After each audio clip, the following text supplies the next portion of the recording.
All right, hello students. Welcome back to the University of Radlands, Radlands 101 Buyer's Guide. So as you can see here, there are many different options that you can purchase when looking into getting Radlands.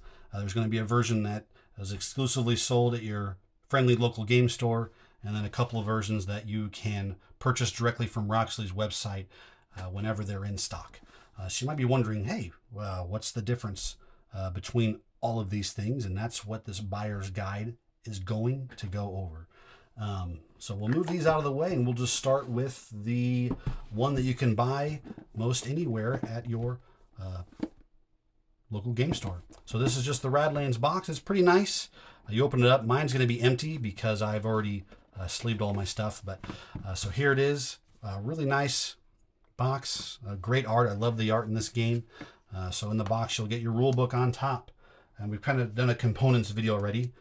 So you'll get your people, and you'll get your camps, and then you're going to get some cardboard, water and not ready tokens. So they're pretty nice. They're good.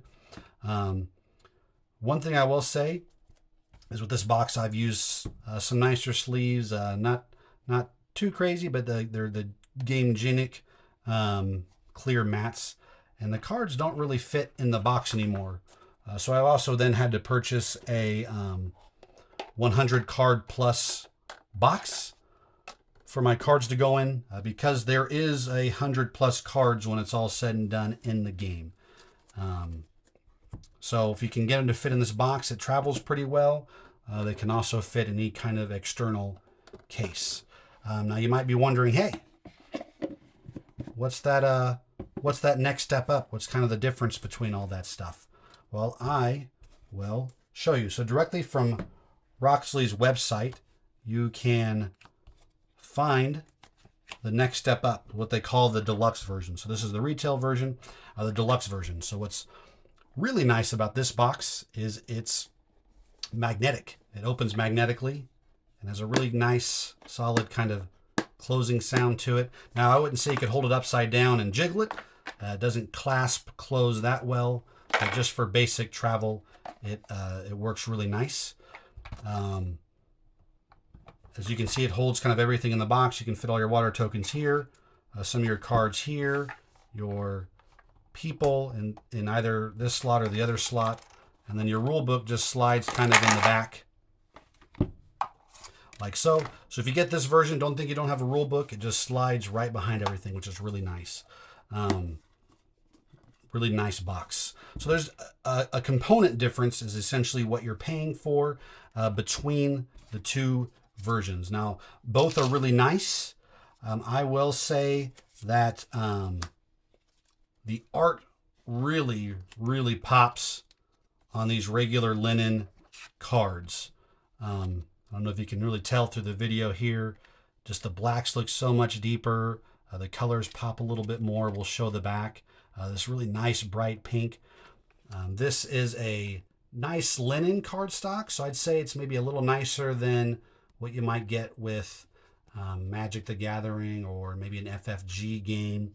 I still chose to sleeve mine. I just think they're a little easier to shuffle and help to prevent wear and tear.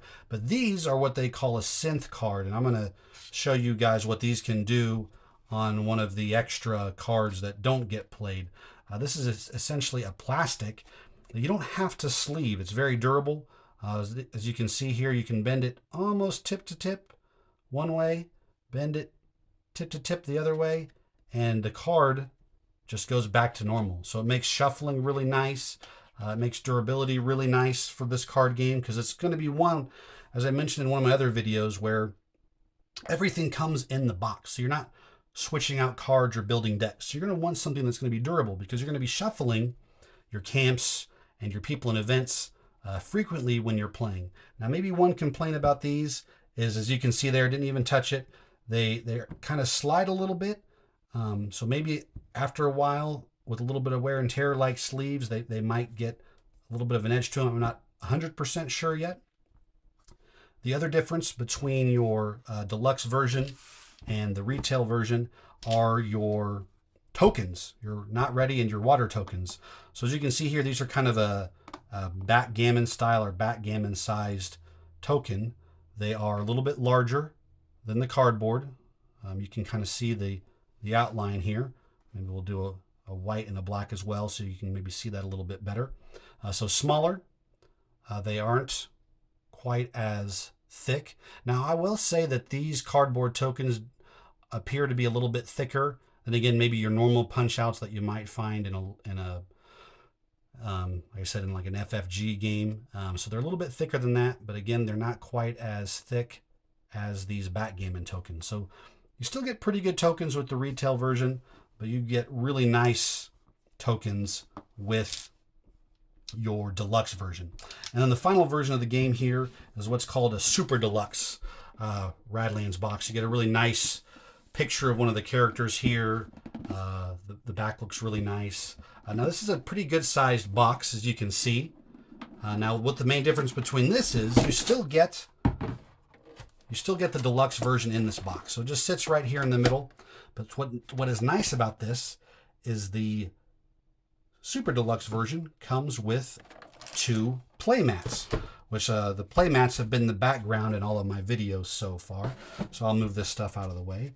And the play mats are really nice because they can help you navigate or know where to put all of your components for your game. So you got a spot for your water, your camps, little outline suggestions for your people, an event queue or an event line, and then a place for your water silo and your raiders. So you get 2 of these mats, and they're mirrored to each other. So they're not the same layout. So if I were to put the other mat here, it's going to say Radlands on this side, the events are going to be over here, and everything's going to be switched. So the reason they do that is that way when you're moving your events up, and then your opponent on the other side of the table is moving their events up on the same side, which is really nice. I can't tell you which version to get.